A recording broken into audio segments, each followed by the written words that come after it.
l'extraterrestre et les microbes.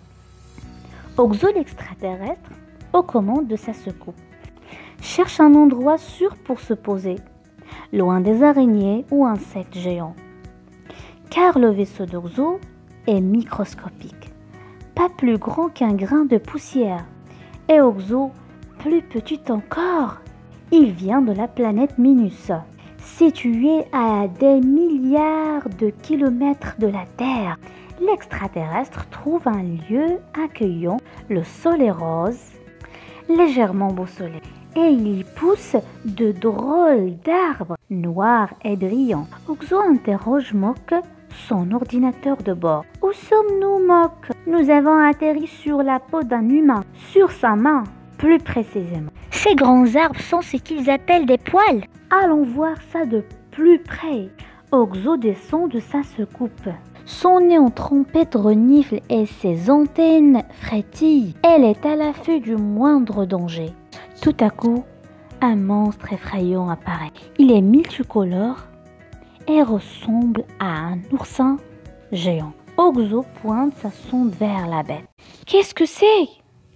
demande Oxo à son ordinateur de bord. « Il s'agit d'un rotavirus », répond Mok. « Un virus qui cause des gastro-entérites chez les humains. » À peine a-t-il fait un pas de recul qu'un autre monstre surgit. Un ver géant qui ondule dans sa direction. « Qu'est-ce que c'est ?»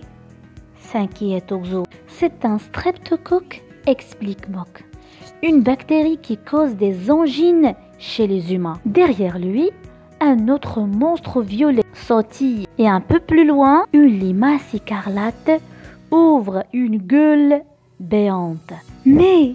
s'écrie Oxo, « les mains de cet humain sont un véritable nid à microbes. » Le petit extraterrestre monte rapidement dans son vaisseau, ferme à double tour et demande à Mok: « Comment pourrions-nous aider cet humain? Si nous ne faisons rien, il va être malade. Il n'y a qu'une seule façon de l'aider. Il doit se laver les mains avec du savon. » Voilà une excellente occasion d'utiliser notre synthétiseur à idées, s'exclame Oxo. Il tapote alors sur son ordinateur la phrase « Se laver les mains avec du savon », puis dirige l'antenne de la soucoupe en direction de la tête de l'humain. Un instant plus tard, Oxo amarre solidement sa soucoupe au sol, tandis qu'un raz de marée d'eau et de mousse inonde la soucoupe. « Adieu virus et bactéries !» déclare Oxo. « En plus, ajoute Mok, nous aurons une belle soucoupe bien propre. »